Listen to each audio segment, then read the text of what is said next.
a própria dimensão chamada história, tá certo? Para mim é hoje difícil conceber que ela seja realmente uma realidade concreta, né?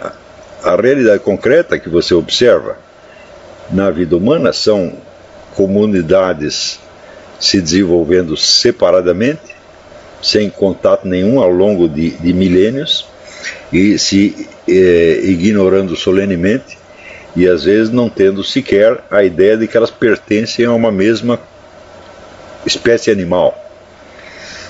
O número de culturas que se denominavam a si mesmos seres humanos, subentendendo que os outros eram outra coisa, é muito, muito grande.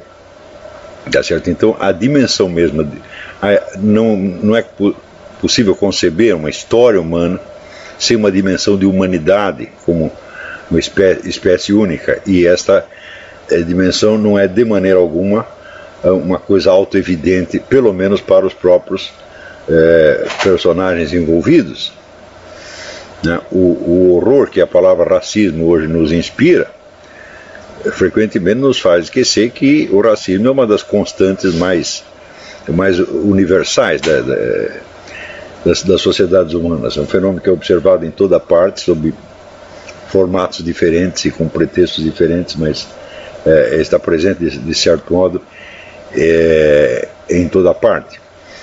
Então, a ideia de que existe uma história da humanidade, né, é uma ideia que só aos poucos foi se perfilando na mente ocidental, principalmente, entre os ocidentais e entre os árabes.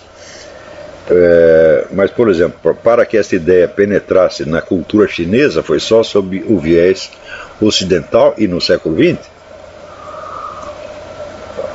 Antes, a própria, vamos dizer, o isolamento da China fazia com que ninguém na China tivesse o menor interesse pelo que estava se passando em volta. De modo, os chineses são um dos poucos povos que têm registros históricos meticulosos ao longo assim, de 5 mil anos. Os outros não se preocuparam com o registro histórico até muito recentemente. Porém, era somente a história do que se passava na China e, sobretudo, o que se passava com as dinastias governantes. De modo que, quando uma palavra se torna de uso comum e corrente, ela nos dá a impressão, sempre nos dá a impressão de transmitir uma coisa que existe, uma coisa real, objetiva. Tá certo? Mas isso é justamente o fetichismo das palavras. Você ouve falar em história, você tem a impressão assim, que existe esta dimensão em si mesma, que ela é um dado objetivo, tá certo? E que, de certo modo, nós estamos dentro da história. Tá certo? Bom, a verdade é a seguinte, nós estamos dentro do tempo e estamos no planeta Terra. Esses dois são dados objetivos, né? Quer dizer, não houve nenhum ser humano jamais que se subtraísse a passagem do tempo, e não houve nenhum que vivesse fora do planeta Terra. Tá certo? Então, esses dois dados, eles se fundem de alguma maneira, confusamente, na ideia de história. Você estar dentro do tempo não quer dizer que aquilo que você está fazendo e vivendo tem algo a ver com o que outra pessoa fez e viveu. Então, vamos dizer, o simples repertório das comunidades humanas existentes, que a rigor não está completo até hoje, ele só começou a ser feito muito recentemente. Esses povos se ignoravam totalmente. Quando levaram pela primeira vez um índio para a Europa, é um fato que é relatado numa famosa crônica de Michel de Montaigne, que eles chamavam de Tupinambô. Aquilo causou estranheza, era como se fosse uma peça de museu. E, do mesmo modo, os povos de regiões mais remotas, a primeira vez que viram um europeu, ficaram assustadíssimos, que deveriam vir, de repente chegava um homem coberto de ferro, que eles nunca tinham visto. Você imagina o que é para um índio que viveu semi-pelado a vida inteira, de repente chega um camarada com capacete, couraça, né? Então, evidentemente é um extraterrestre. Então, a estranheza, não só a estranheza entre os povos, mas a imensa separação entre os vários processos culturais, supondo-se que esses processos tivessem alguma unidade interna deles, o que também pode ser duvidoso. A ideia de que todos esses povos vivendo as suas experiências separadas constituam uma unidade e que esta unidade possa ter um sentido total e que esse sentido total possa ser conhecido pelo ser humano é uma ideia muito recente, uma ideia que só aparece a rigor aparece com Voltaire, com Montesquieu e finalmente adquire a sua forma clássica com Hegel, uma filosofia da história universal, tá certo? E desde Hegel houve várias tentativas de delinear o que seria o perfil de conjunto desse movimento histórico global. Todos esses esforços sempre fracassaram, todos eles, sem dúvida. Então, hoje em dia, a ideia, vamos dizer, de um sentido total da história, leva o nome da metanarrativa. Quer dizer, além das várias narrativas concretas do que aconteceu aqui ou ali, existiria então uma metanarrativa que as abrange a todas e expõe de algum modo o sentido do conjunto. Certo? Porém, quando Hegel publica a sua filosofia da história universal, aquilo tem um impacto tão grande que quando você chega já no tempo de Karl Marx, 2 ou 3 gerações depois, já é possível, com o próprio Marx, interpretar o movimento de conjunto da história universal em termos materiais. É uma coisa que nem Hegel havia tentado. Ou seja, Hegel acredita que existe uma unidade da história humana, mas essa unidade se dá, vamos dizer, num nível abstrativo muito alto. Ele chama a história do espírito, quer dizer, o espírito que vai se objetivando através das suas manifestações históricas e através das suas autocontradições vai se desenvolvendo. Até hoje não se sabe direito quem é esse tal de espírito, se é Deus, se é o próprio Hegel, se é o leitor que está lendo aquilo. Quer dizer, é um conceito que, com boas razões, o Eric Voegelin disse que é um conceito mágico, tá certo? Porém, Karl Marx vai dar, vamos dizer, a este conceito mágico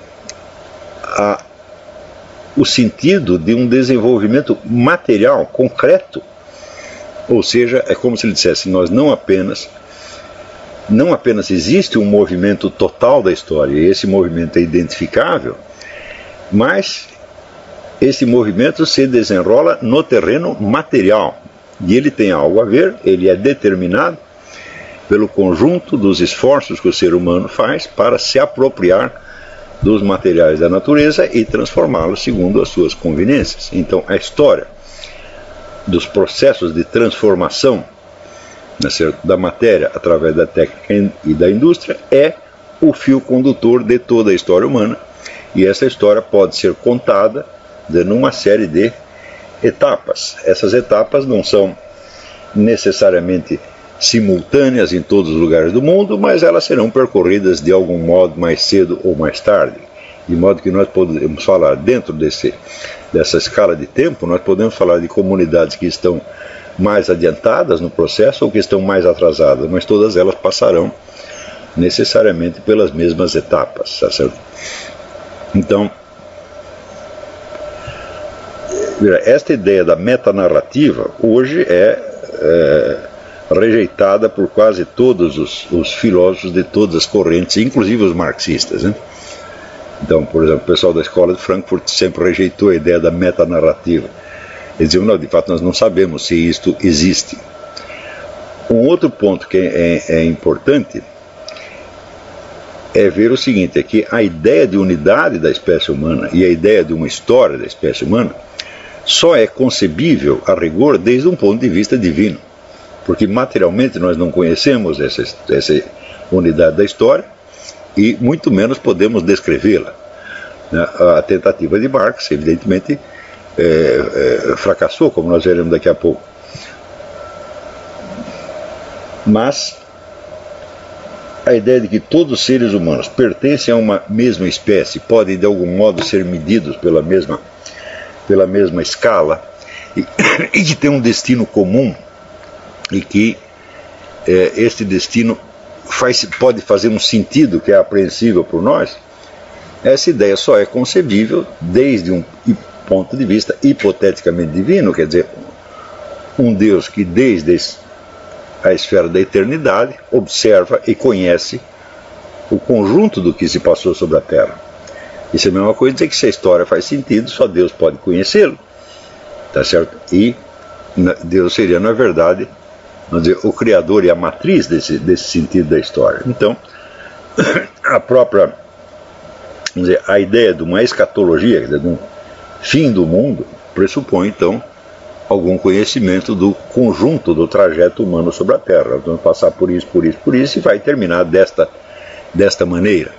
Tá certo? Porém, é claro que o juízo final, quer dizer, a culminação ou o sentido final da história, não é em si mesmo um acontecimento histórico, porque a partir daí a história humana será interrompida. E como diz a Bíblia, Deus fará um novo céu e uma nova terra que não são sequer imagináveis por nós, tá certo? Então, haveria nitidamente um fim da história. Quer dizer, sem um fim da história, não pode haver um sentido da história. Quer dizer, você conhecer o sentido de uma narrativa pressupõe você saber como é que ela termina. E se ela não terminou ainda, o sentido não está completo, então ele não é descritível, tá certo?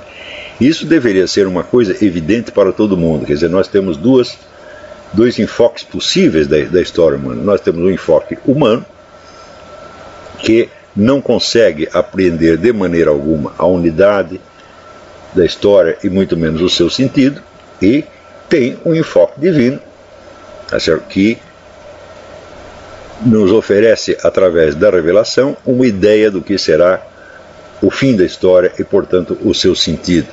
O sentido último seria, então, o juízo final, com a salvação dos bons e a condenação dos maus.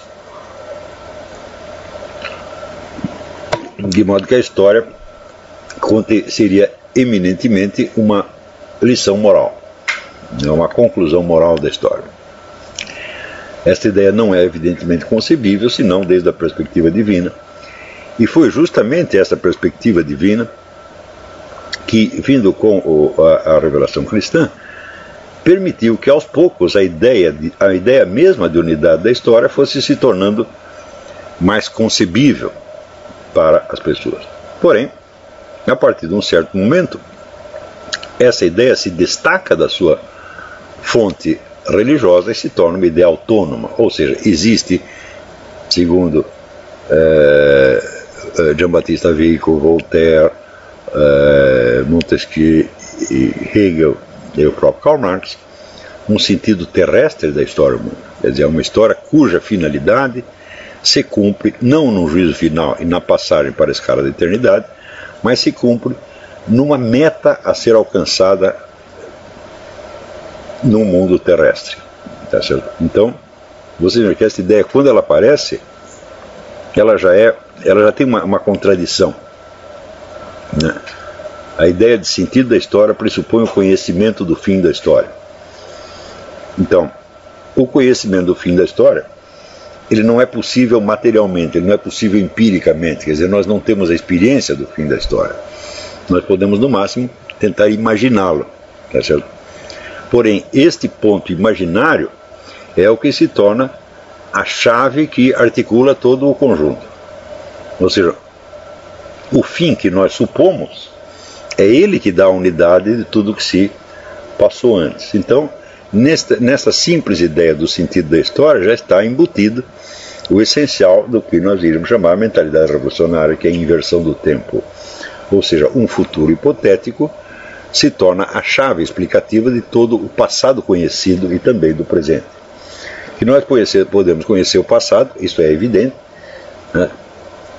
Quer dizer, existe algum conhecimento histórico, de algum modo ele sempre existiu, existe a memória humana, existem os registros, existem os documentos, existem os monumentos, etc, etc. Então, algo do passado nós sempre sabemos, tá certo? Então, o conhecimento do passado é um simples dado empírico, nós sabemos que ele sempre existiu. Mais completo nos lugares, menos em outros, mas algum conhecimento do passado sempre existiu. E o futuro, tal como nós o concebemos, é simplesmente um produto da nossa imaginação, é uma suposição que nós fazemos. Tá certo? Então, a parte mais duvidosa da teoria passa a ser justamente a chave da interpretação de todo o conjunto. Quer dizer, Hegel achava que o Império Germânico era a culminação da história, tá certo? E esse Império Germânico ele estava apenas começando, tá certo? E do mesmo modo que Augusto Comte dirá que um estágio positivo do conhecimento humano será a culminação da história, quando, na verdade, esse estágio positivo estava começando a ser inaugurado pelo próprio Comte. Ele não era, portanto, um fato consumado, mas era ainda um processo em andamento, cuja culminação, por sua vez, ninguém conhecia. E quando Karl Marx diz que o fim da história será o advento do socialismo e o fim da exploração do homem pelo homem, isso também é um projeto de futuro ou uma hipótese. Então, em todos esses casos, você vê que está implícita na ideia de sentido da história, primeiro, a ideia de um melhoramento, de um progresso. Quer dizer, estamos caminhando numa direção, essa direção em si é positiva, ela representa uma culminação e uma perfeição, certo, dos esforços humanos. E, além da ideia do progresso, está também aí subentendida, né, o final, o coroamento, né, da história, como uma hipótese que sustenta, que dá o travamento de toda a teoria anterior. Então é evidente que todas as teorias do sentido da história, elas já vêm com uma espécie de contradição interna que gera uma tensão, porque por um lado eles pretendem se ater ao conhecimento real dos fatos históricos, e por outro lado esses fatos só adquirem o seu peso específico em função de um futuro hipotético, tá certo? Então, em todas estas teorias, então se mescla de maneira inseparável uma explicação do passado e um programa de ação com relação ao futuro, tá certo? Então, a expectativa desse futuro, que será o coroamento da história, implica naturalmente a obrigação, por assim dizer, moral, de você lutar por esse futuro, de você se dirigir, de você caminhar na direção dele, tá certo? Então, há então uma mescla, vamos dizer, da exposição do conhecimento dos fatos e do projeto de ação futuro. Então é o caso de perguntar, você está dizendo que as coisas se passaram assim porque elas se passaram assim, ou porque, visto do ponto de vista do objetivo que você pretende alcançar, parece que elas se passaram assim? E se o objetivo fosse diferente, então a narrativa do passado também seria diferente. Então, aquela mistura, aquela tensão, vamos dizer, entre a explicação e o programa, entre o relato e o projeto, né, ela já entra em ação desde as primeiras tentativas de sentido da história, mesmo as religiosas. Quando você lê A Cidade de Deus de Santo Agostinho, ele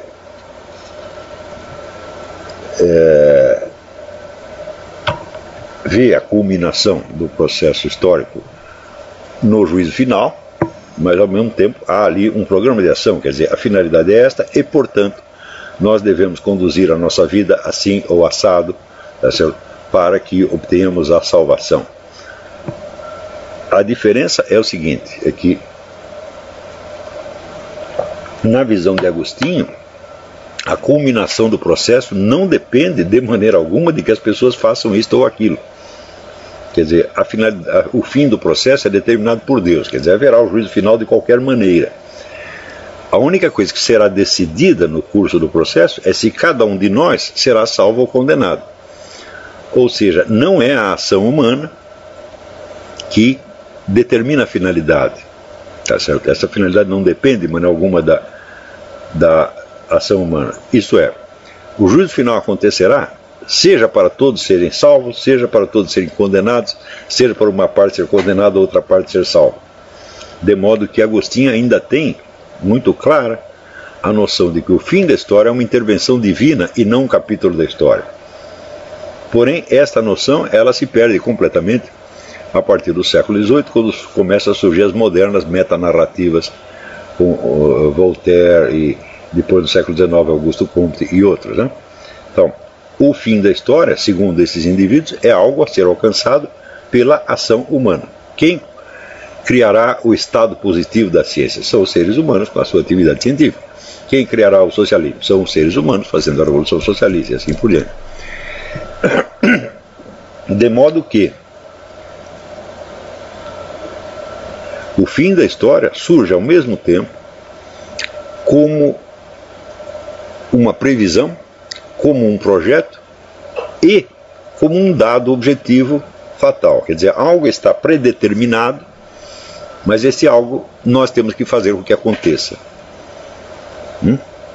Note bem que se você aceita que o fim da história é exclusivamente o resultado da ação humana, então pode ser que esse fim seja alcançado, pode ser que não. E se você diz que ele será alcançado necessariamente, então ele não depende da ação humana. Ele é, como em Agostinho, uma intervenção externa ou uma fatalidade que não depende dos seres humanos de maneira alguma. E nas modernas metanarrativas, essas duas coisas vêm juntas. É fatal, vai acontecer de qualquer maneira, mas nós temos que nos esforçar para que aconteça. Então, evidentemente, você tem ali, se não uma contradição, pelo menos uma tensão, tá certo? Que permanece irresolvida em todas essas metanarrativas. Esta contradição, essa macro contradição, por assim dizer, que é contradição estrutural da concepção inteira, evidentemente, ela requer que no tratamento da própria narrativa, quer dizer, nos detalhes, na exposição do como que se dá a evolução histórica, também se use como método a própria contradição. Tá certo? Como dizia Hegel, a dialética é o espírito de contradição sistematizado. Então,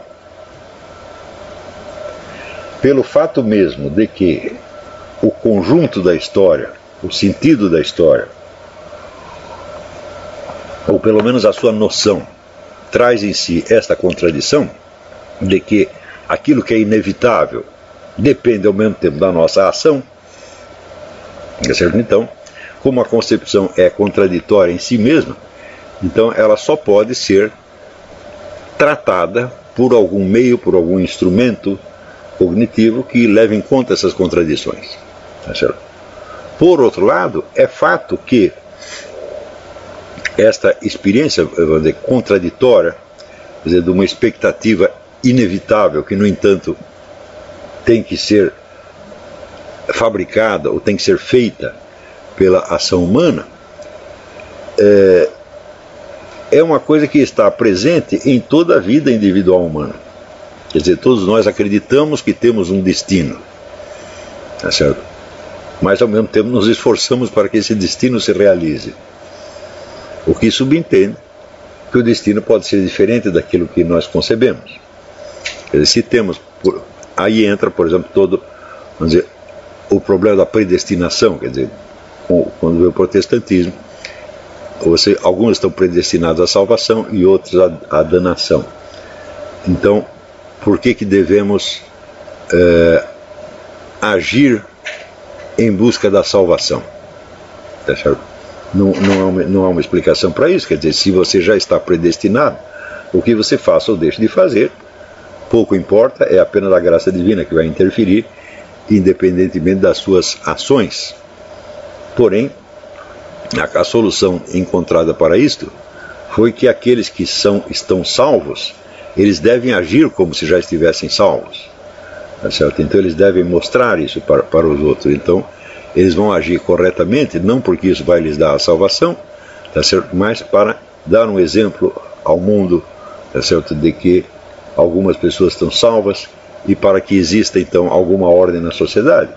Tá certo? Mas também é claro que isso não responde a pergunta, porque se você está salvo, que diferença faz você mostrar isso aos outros ou não?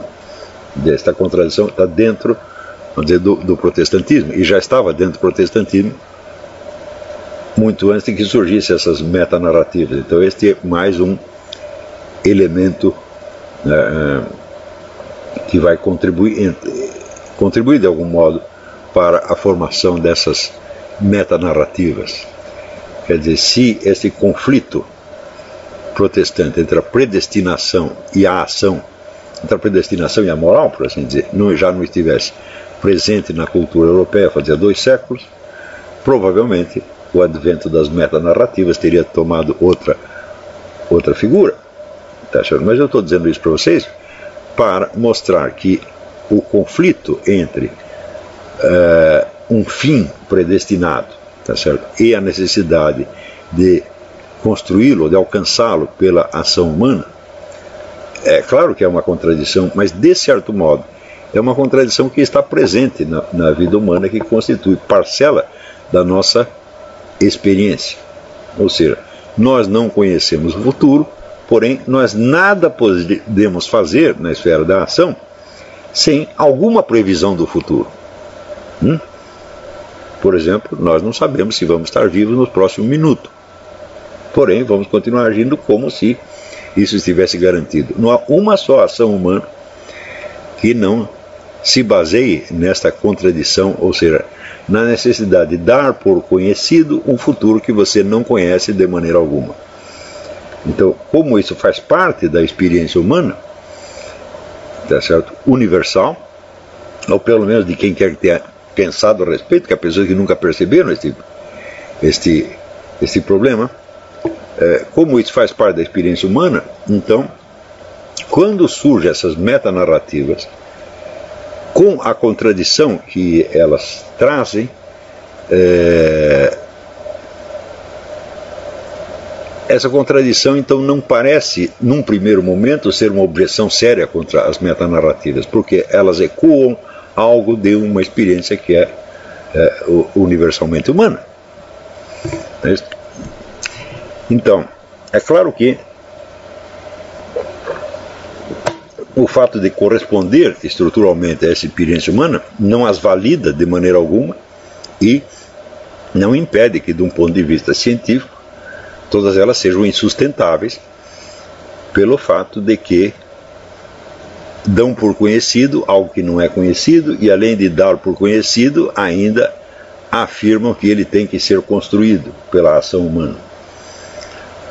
Ora, então isso quer dizer que a incerteza da ação humana, essa mesma incerteza de que você tem que dar por conhecido aquilo que você não conhece, ela coloca no coração mesmo dessas metanarrativas uma espécie de segunda camada de problemas. Porque como que eu posso construir este futuro predeterminado pela ação humana, se a própria ação humana, individual ou coletiva, também já está viciada ou corroída por essa mesma contradição na base? Como podemos... Aqui o filósofo nos apresenta uma meta futura, que ele diz que é inevitável, mas que ao mesmo tempo tem que ser alcançada pela ação humana. Tá certo? Ou seja, num plano maior, o futuro desconhecido tem que ser dado como conhecido para que você possa torná-lo real. Tá certo? Mas a ação humana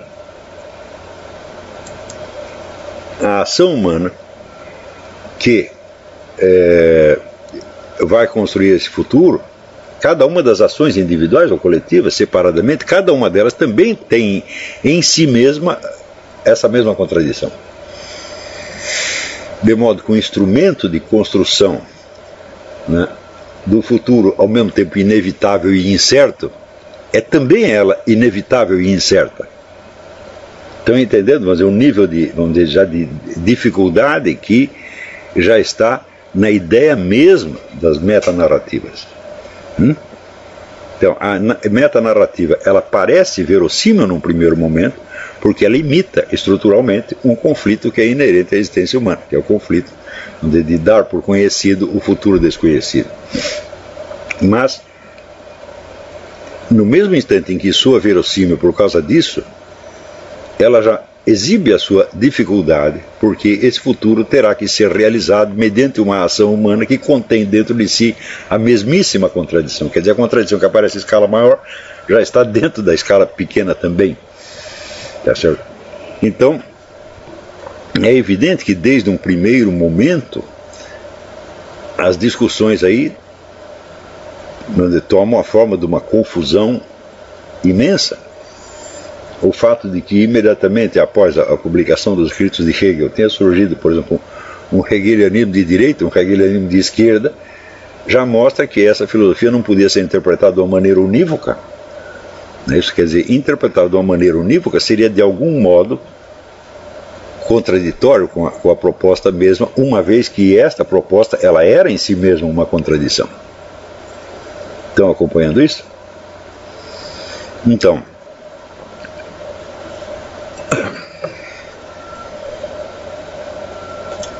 a técnica de lidar com as contradições já vinha sendo desenvolvida desde Aristóteles. Mas Aristóteles lidou com isto não no plano da interpretação histórica, e sim no plano da técnica lógica, ou dialética, que foi criada não para você lidar com as macrocontradições da história ou da ação humana, mas com as simples contradições do pensamento. Ou seja, não para lidar com forças contraditórias no tecido da história, da vida individual, mas para lidar com ideias contraditórias. Tá certo? Então, Aristóteles criou a técnica de tratamento das ideias contraditórias através da doutrina das categorias e dos antepredicamentos. Quer dizer, ideias que parecem contraditórias na sua formulação podem não ser, porque elas estão ou falando de categorias diferentes, ou estão colocadas num nível de predicação diferente, de modo que você pode reduzir a contradição a uma sequência de raciocínio perfeitamente coerente com alguma técnica, o que supõe, evidentemente, não só o domínio da técnica dialética em si, mas uma compreensão muito fina da linguagem. E por isso mesmo que Aristóteles antepôs ao tratado da dialética, e mais ainda aos tratados de lógica analítica, os tratados sobre a linguagem, como o famoso da interpretação. Ou seja, é preciso ter uma compreensão muito fina da linguagem e também conhecer as categorias, os antepredicamentos, etc., para que você não caia na esparrela de enxergar contradições onde há apenas uma contradição verbal aparente. Então, essa técnica existia, criada por Aristóteles, mas só para lidar com as ideias. De repente, quando surgem as metanarrativas, as contradições já não aparecem no plano das ideias, mas no plano da existência histórica e da ação concreta humana. Tá certo? E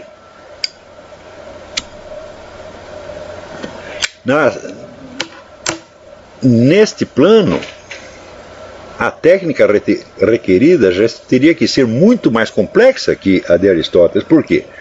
Porque as ideias vêm sob a forma de sentenças ou proposições. Então elas estão prontas para que você exerça sobre elas a técnica dialética de Aristóteles e remova ou resolva as contradições. Porém, as ações humanas, elas não são afirmações explícitas, né? Quer dizer, você tem que puxar de dentro delas um sentido. Esse sentido você tem que expor sob a forma de uma proposição, mas quem criou a proposição foi você. Tá certo? Por exemplo, é o caso de você perguntar o seguinte: você pega uma ação histórica qualquer, ou digamos, sei lá, a revolta dos camponeses na Alemanha, ou a construção das catedrais góticas, tá certo? Ou o comércio no Mediterrâneo durante uma certa época, e você diz o seguinte: esses acontecimentos estão dizendo o quê? Enquanto você não extrai de dentro deles um conteúdo de ideia e o verbaliza, não tem como aplicar sobre eles a técnica dialética. Então a operação agora é em dois níveis. Não é como só era em Aristóteles, lidar só com as proposições contraditórias. Não. Primeiro você tem que obter as proposições desde a massa obscura e muda dos fatos. Então você verbaliza os fatos. Não é isso? Então, essa técnica de extrair dos acontecimentos um sentido verbal explícito, Hegel tem essa técnica. Em vários pontos da sua obra, ele demonstra um domínio terrível disto aí. Quer dizer, ele pega um conjunto de fatos e diz: o que esses fatos estão dizendo é isto. Então,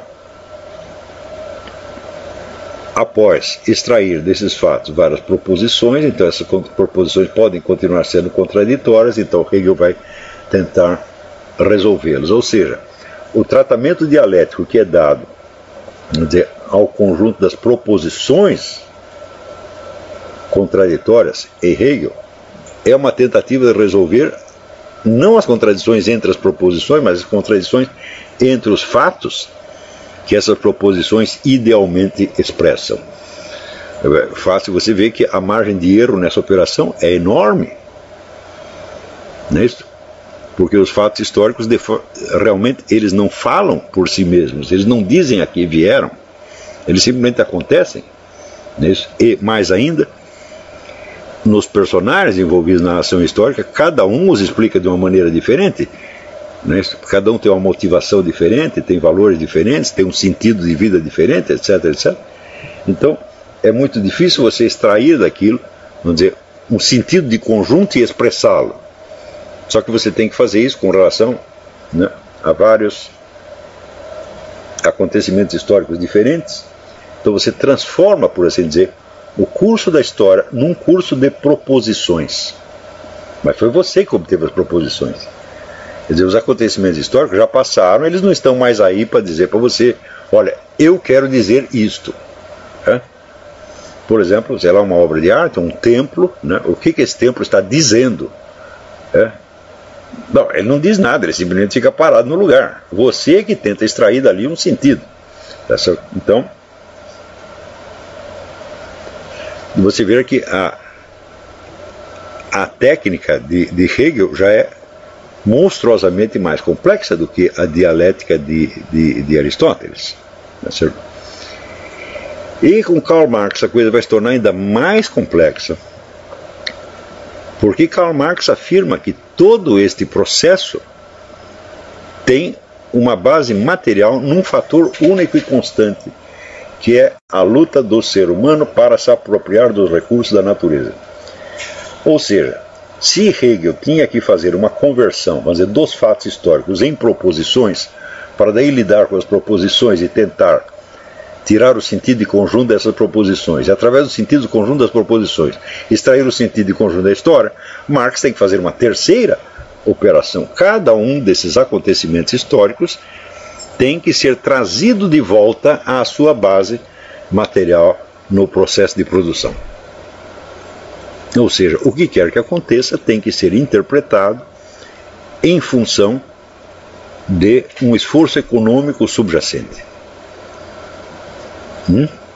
Então a conversão são três, quer dizer, Aristóteles ia das proposições contraditórias para a solução e a descoberta da coerência oculta. Hegel não podia fazer isso, porque o material cristalino não eram proposições, eram acontecimentos históricos. Então tem que extrair a proposição de dentro de cada acontecimento histórico e daí transformar tudo em proposição. Você tem uma série de proposições e daí você resolve as contradições entre as proposições e chega à conclusão. O sentido da história é este. Em Marx tem uma terceira operação, que é a de pegar esses mesmos acontecimentos e mostrar como eles expressam, no fundo, entre aspas, não aquilo que os seus personagens acreditavam representar, mas um conflito de interesses materiais acontecido no curso, da entrada dos seres humanos num tecido de relações econômicas. Quer dizer, como o essencial da história humana é a luta pela apropriação, vamos dizer, dos recursos materiais e a sua transformação de acordo com as conveniências ou necessidades do ser humano, então todos os processos históricos sociais, incluindo a religião, a arte, a filosofia, etc., etc., são, em última análise, certo?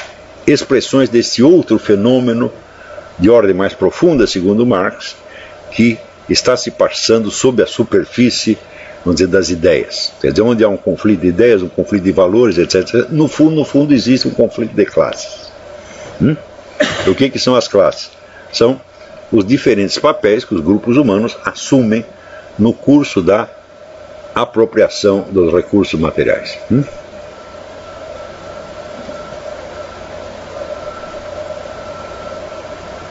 Então, aí a coisa passa a ser uma operação em 3 andares. No andar de cima é a operação aristotélica da resolução das contradições entre proposições. No andar de baixo é a conversão ou reconversão das proposições nos acontecimentos históricos que elas idealmente expressam. E no terceiro andar é a conversão desses acontecimentos históricos na base que elas idealmente têm no fenômeno da mudança dos processos de produção e, portanto, na luta de classes. O processo é enormemente complexo. E não é preciso dizer que a margem de erro é monstruosa.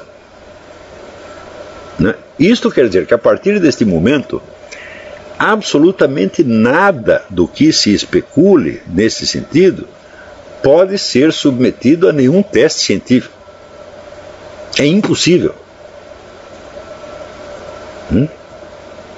Então, ainda que partes dessa filosofia, ou afirmações determinadas, talvez possam ser testadas cientificamente, a metanarrativa em si não pode. Principalmente a marxista não pode, porque ela é a mais complexa de todas. Tá certo? Então, e aí dentro disso surge um segundo problema. Como a metanarrativa é constituída de um objetivo final, que ao mesmo tempo é fatal, mas você tem que se esforçar para que ele aconteça, como se a ideia mesma de fatalidade não implicasse que a coisa vai acontecer independentemente do que você faz. Isto significa que cada ideia ou cada elemento descritivo usado no marxismo, ele contém já dentro de si também a ideia de uma proposta de ação. Isto quer dizer que não existe assim uma descrição da realidade como tal, por assim dizer, uma descrição científica, objetiva e desinteressada. Todas as atividades cognitivas humanas, elas já são ao mesmo tempo interferências no processo.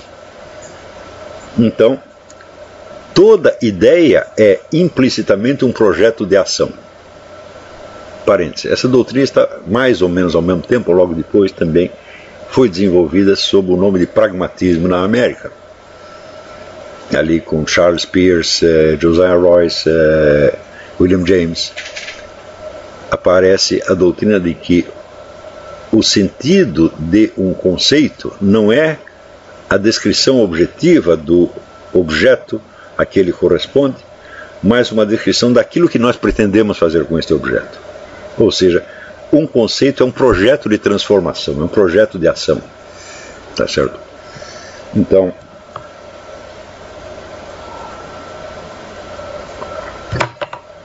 uma ideia então, mais ou menos similar já estava dentro do marxismo, e onde a confluência de pragmatismo e marxismo aparecerá de maneira muito clara em Antonio Labriola, o filósofo marxista italiano, e no seu discípulo Antonio Gramsci. Os dois são marxistas, eles estavam conscientes de que havia um elemento pragmatista no que eles estavam fazendo, né? Mas com pragmatismo ou sem pragmatismo, esta ideia de que a descrição de um processo objetivo já é um projeto de ação, já está dada em Marx desde o início, e não teria como deixar de ser assim, Porque se o conjunto da metanarrativa é a descrição de um objetivo, de uma meta, que ao mesmo tempo é objetivamente fatal, mas também, por outro lado, é subjetivamente obrigatório, ou seja, você tem que lutar para que o inevitável aconteça, tá certo? Ou como dizia Engels, a liberdade é o reconhecimento da necessidade. Quer dizer, eu tenho a liberdade de reconhecer que eu tenho necessariamente que fazer tal e qual coisa, porque essa tal ou qual coisa corresponde a uma finalidade inevitável.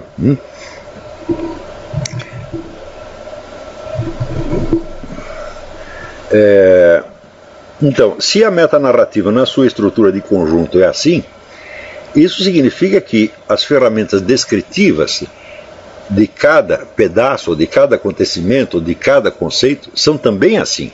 Estão marcados por essa tensão, tá certo? Por assim dizer, entre o estado de coisas presente ou passado e a hipótese de futuro a que nós estamos tendendo. Não é isso? E a esta fusão indissolúvel da teoria e da prática, Marx denominou a praxis. Então, a praxis é uma teoria, sem dúvida. Essa teoria pretende ter um valor objetivo. Mas o valor objetivo dela não depende da descrição pura e simples dos fatos, e sim de que você está desempenhando sobre estes fatos a ação coerente e necessária para levá-lo à sua conclusão inevitável.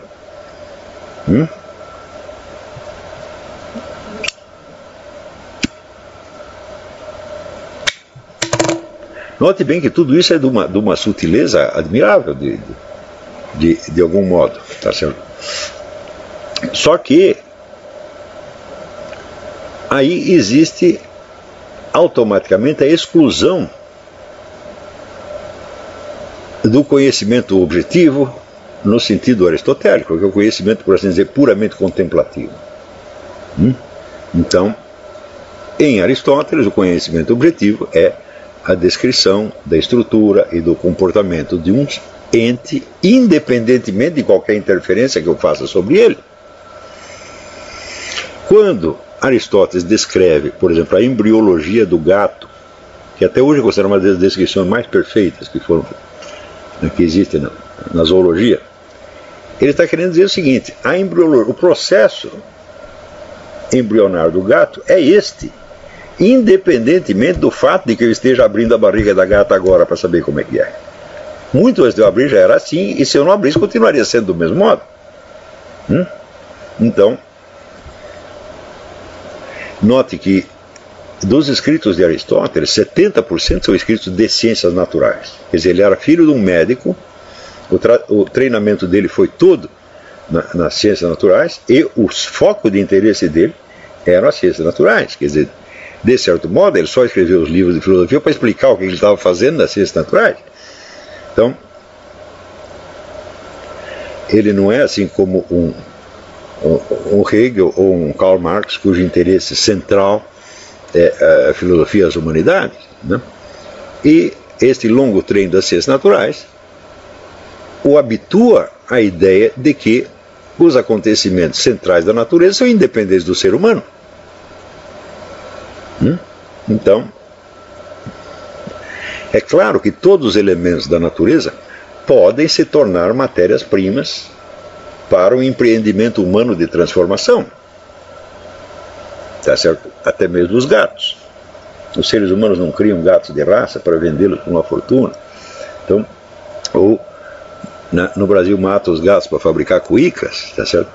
Então, quer dizer, tudo que existe na natureza pode ser objeto de transformação por iniciativa humana.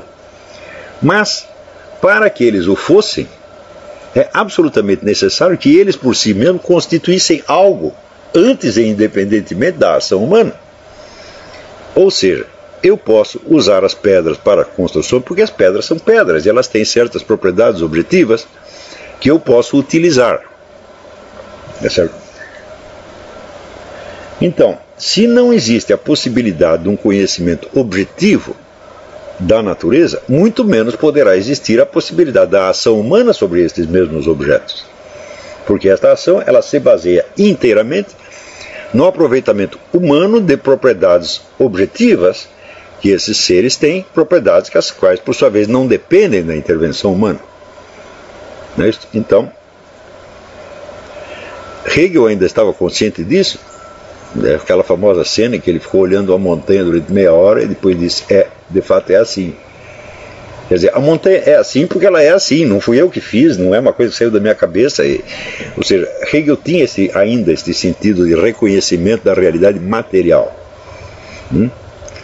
E Karl Marx, embora ele se declare um materialista, você não vê em parte alguma esta ideia de que se a natureza existe objetivamente, e ela é um dado dentro do qual nós estamos, um dado com o qual nós precisamos contar, então é absolutamente necessário que ela possa ser descrita objetivamente por meio do conhecimento contemplativo de que falava Aristóteles, ou seja, sem nenhuma intromissão da ação humana. Isso não aparece em Karl Marx em parte alguma, de onde eu concluo que Karl Marx só era materialista da boca para fora. Não é isso? Então, o que ele entende por processo material é o processo histórico, o processo da ação humana, o processo da apropriação humana da natureza. Tá certo? Ora, eu acho que no capítulo 16 do Jardim das Aflições, né, eu expliquei isso, que o processo segundo Karl Marx, a única maneira de você conhecer as coisas é no processo de transformação e pelo processo de transformação. Eu digo, bom, isto às vezes é assim. Quer dizer, no curso de você interferir num processo natural, você se depara com certas resistências ou certas reações dele e você pode chegar a conhecê-lo mais profundamente através da ação que você desempenhou sobre ele. Porém, nem sempre é assim e às vezes ao contrário. A ação contradiz a possibilidade de conhecer o objeto. E eu ali dou o exemplo, quer dizer, uma coisa é você descrever, por exemplo, uma árvore, né, como é que ela nasce, como é que ela cresce, que fruto que ela dá, etc, etc, etc. E outra coisa é você serrar a árvore e transformar numa cadeira. Né? A partir da hora que você transforma numa cadeira, você não pode mais conhecê-la como árvore, ou seja, você desistiu da botânica para se dedicar à marcenaria. E não tem volta, você não pode retransformar aquele objeto. Tá certo? Ou seja, às vezes a intervenção humana esclarece a natureza dos seres, mas às vezes a obscurece por completo e às vezes a substitui.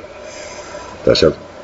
Nada disso parece ter sido levado em conta em Karl Marx, o qual acredita piamente que o processo de transformação é o processo de conhecimento. Donde ele acredita que todas as ciências e artes, etc., etc., nasceram do processo de transformação. Ou seja, nasceram em última análise do processo da produção. Tá certo?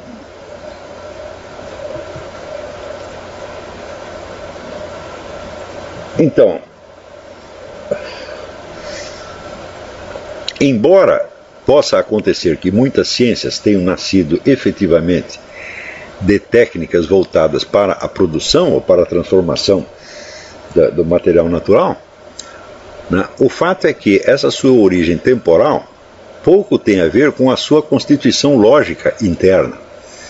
Por exemplo, quando você passa da geometria empírica dos egípcios para a geometria teórica de Euclides, tá certo? Claro que a dos egípcios veio primeiro, mas a de Euclides introduz ali um salto qualitativo, como diria Mao Tse Tung, formidável. Ele passa para uma outra escala. E essa geometria de Euclides já não pode ser explicada pelos processos empíricos anteriores. Não é isso? Então ela tem a sua constituição cognitiva própria. Tá certo? E esta constituição cognitiva própria do conhecimento teorético, que Marx praticamente diz que não existe, que só existe o conhecimento advindo do processo de transformação. Ou seja, a origem do conhecimento é a praxis. E o que é praxis? É a teoria da prática, a prática da teoria. Tá certo? Então, vejam como o panorama vai se complicando, tá certo? Até se tornar, vamos dizer, indiscernível, já não dá mais para você se orientar no meio disto. E, no entanto, você vê que toda esta gente tem alguma razão para dizer aquilo que está dizendo. Porque esta confusão da prática da teoria com a prática, esta confusão, né, do futuro inevitável com a ação presente que supostamente vai criá-lo, é em grande parte a condição na qual os seres humanos vivem. Ora, quando surgem as ciências teoréticas na antiguidade, elas surgem com o propósito de isolar parcialmente o ser humano dessa confusão, de modo que ele possa ver mais claro no conjunto. Quando chega então ao século XVIII e XIX, com essa nova filosofia da história que surge, né, vamos dizer, este repouso obtido pelas ciências teoréticas é anulado e voltamos a estar na total mescla de teoria e prática, tá certo? No qual toda tentativa de descrever objetivamente um processo é já uma intervenção nele. Ora, se toda ideia é uma intervenção, então isso quer dizer que por trás de cada ideia, por trás de cada teoria, você pode discernir uma intervenção implícita. Não é isso? Ainda que essa intervenção não venha a ser realizada e ainda que ela esteja muito longe dos propósitos do indivíduo que concebeu aquela ideia. Tá certo? Então isso quer dizer que todas as ideias podem ser interpretadas de acordo com o método da praxis, conforme o seu lugar no imenso processo de transformação da natureza. Tá certo? Transformação industrial da natureza, técnico industrial da natureza. Tá certo?